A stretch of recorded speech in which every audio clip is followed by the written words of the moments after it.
where you going? Hey girl, something else. Who's that girl? Who's that girl? It's Cat. Okay, let's just address the fact now that I'm dressed like a princess. The reason for that, I'm going to a fraternity formal invite dance thing tonight, and the theme is opposites attract. So we're doing like a princess and peasant thing. So here's my princess dress and heels, like a lady. Just so the story's straight, I did volunteer to be the peasant. And he was like, no, you should be the royalty. And I was like, okay, that works for me too. So let me explain today's video. I have a Thanksgiving party I'm going to tomorrow, and so I was like, oh, I'll make my favorite cookies ever. So I bought all the ingredients, and then the gal was like, oh, can you make cornbread? Which is totally fine, but I didn't buy things for cornbread. But I want to show you how to make the cookies still. But I don't want to make the actual cookies because that'd be wasting the ingredients, because I'm poor and I need the ingredients. So anyways, welcome to Kitty's Poor Kitchen, episode dose. I say wine bottles because you can decorate them and make beautiful flower holders and stuff like that. So that's why when I opened my cabinet, an empty wine bottle immediately fell out. Lipstick is a terrible idea because it's harder to eat things with. Who invented that? Also, it took 2 stupid hours to do this stupid hair. That's why I wear pajamas most days. So, let's talk. In Hannah Hart's book, My Drunk Kitchen, which I talked about last time, her recipes is called Sweet Dip. Oh my gosh, the lighting here is just blinding you, and my whiteness, it's just, I'm sorry, the two together make me a vampire. Okay, I'll try to fix that later in editing. So this is the final thing. Basically, she takes all the ingredients, maple syrup, whipped cream, chocolate sauce, caramel sauce, marshmallow fluff, jam, jelly, ladyfingers, etc. and just puts them all in a bowl together and melts it. True story, one of my childhood fantasies. Like, I remember frequently walking the aisles as a child. When I grow up, the first thing I'm gonna do is buy everything chocolatey that I can and just melt it together and just eat it like that. I don't know why, this was like honestly the most appealing thing about growing up to me. Anyways, so that's kind of what Hannah did here, but the whole thing about her book, her cookbook's like a comedy book, it's not like an actual recipe book. But she's talking about like having a friend who's like so out of their way kind, like too kind, like overly sickeningly sweet kind. So that's kind of like what her recipe is supposed to be like joking about, like it's okay to say no sometimes, and that kind of thing. And honestly, I'm that friend. Like, I'm that person where it's like, stop, dude.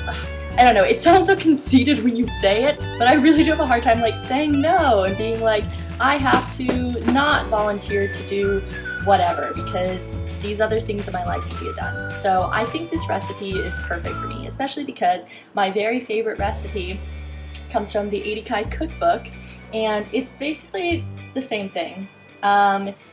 Grandma Bingo's chocolate cookies. Shout out to Maura Hurley if you are watching this. I don't know why you would be, but it could happen. Chocolate. Oh, I don't know what that was. Oh my gosh. So I make these cookies all the time for different 80 Kai events. I made them for Rush Week, I make them for a bunch of my friends' birthdays, and a lot of people tell me that like they're their favorite cookies, and they're super easy, no-bake cookies to make. And so I just wanted to share the recipe with you. What did I eat today? Oh yeah, some of that salad. Oh, so that balances everything out. Anyways, no-bake cookies. Super easy. Love them. They're very fudgy. They're good. White corn syrup, or I bought this Kroger. Oh my gosh, it's blinding. Light corn syrup. It's the same thing. Half a cup of that. 1 cup of chocolate chips. 1 cup of butterscotch chips, which the grocery store is now like, yeah, we're not going to sell those anymore. And I'm like, okay, that's only my favorite thing ever, and I put them in pancakes, but that's fine, grocery store. You make your own decisions. We are not amused. We, the people, want our butterscotch chips. Anyways, so I bought white chocolate chips, but I don't know how it's going to turn out. I made these for some event, put peanut butter chips in there instead. Just, you know, just melt all the good things together. 2 cups of mini marshmallows. And then you put all that in a cup together, stir it, and then melt it for, I don't know, 40 seconds, melt it some more until it gets like goopy. Then, the nice thing about this recipe is it makes a lot and you can keep using these for so long, so they're really, really, really cheap.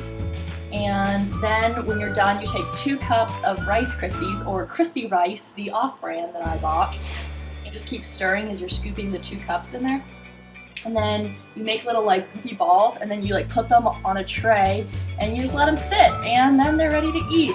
And you can put them in the fridge for a while, but then like if they get too hard and you have to like pull them off the plate, it's a lot of work. So anyways, that is the delicious recipe I wanted to share with you today. Very cheap, very easy. Even a princess could do it. Do you guys like the back of this dress? There's a lot of things that I'm hard on myself about, like I hate my knees, just overall lots of things, but I try to compliment myself on the nice things that I have.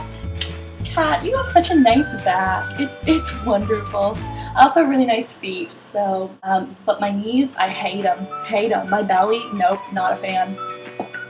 Not a fan. Anyways, tune in next time to get more recipes that are quick and easy. Like me, just kidding. No, not all. Tune in next time to get recipes that are classy and fun, like me. Okay, that's all.